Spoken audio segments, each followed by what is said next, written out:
My objective is to provoke a conversation and a panel discussion, reframing sustainable development, looking at the idea of community resilience, which for the last 4 years has been at the sort of heart of my work. When I go around the country talking, especially in rural Ireland, there's a greater awareness of our vulnerability with the worst flooding that we've had, the worst freezing we've had, and of course an economic downturn that the ramifications of are just really beginning: negative equity, job threats, the access to capital. However, on the horizon, we have oil depletion, and not just peak oil. We have every resource we're dependent on reaching a peak and going into decline.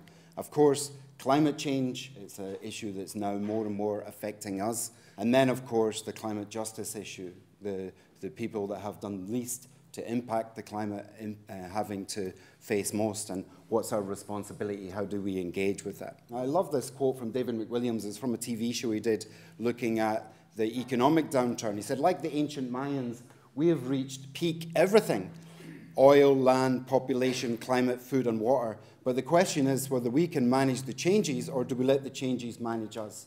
And that's why I'm talking about a reframing of sustainable development, a reframing into resilience. The transition process really flourished in Totnes and then has spread all across the world now, where there's transition communities in Africa, in Bangladesh, in India, and even the favelas in Brazil. It's, as Rob Hopkins calls it, says, it's an inspiring process for communities transitioning to an energy-lean, carbon-constrained and relocalized future that is abundant, sustainable, pleasurable, just and resilient. Now, more locally, just to introduce what we're doing in Cloughjordan, our objective here was really to be a model of sustainability. We were all working, the founders were working on sustainable development, and realized that if you didn't have a place to immerse yourself in, that people could go and see the processes, it's very difficult to imagine how we would move forward into a different way of doing things.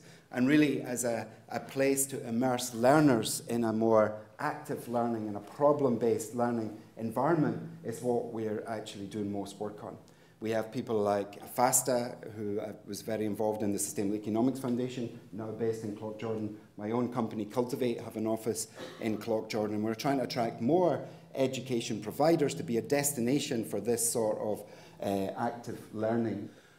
Really, what I think resilience and sustainability gives us is a common purpose, whether we're working on human rights, justice, sustainability, environment, biodiversity.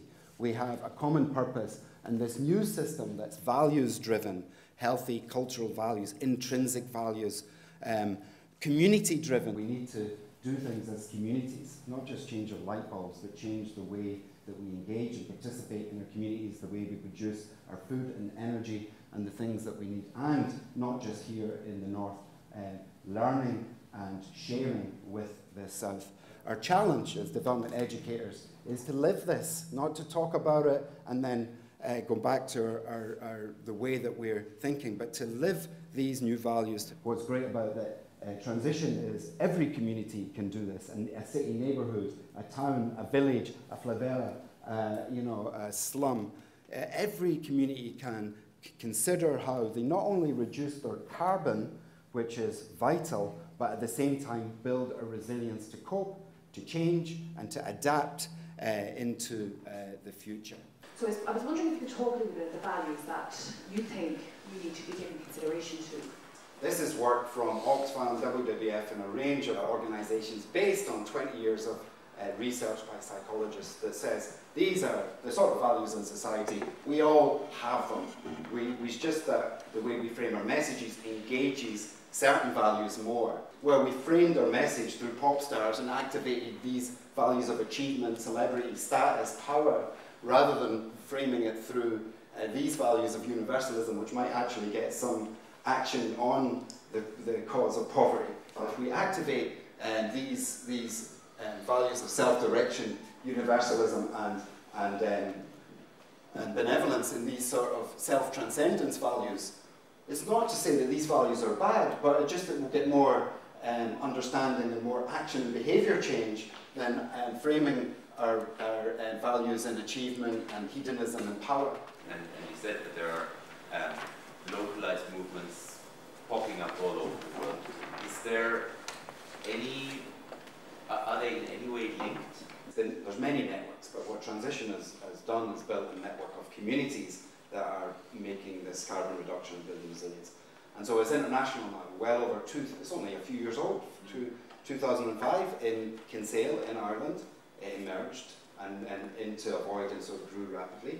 2,000 communities around the world, you know, so there is a network, and what I think is the strength of that network is the sharing of ideas, approaches, communication strategies, methodologies. So transitionnetwork.org.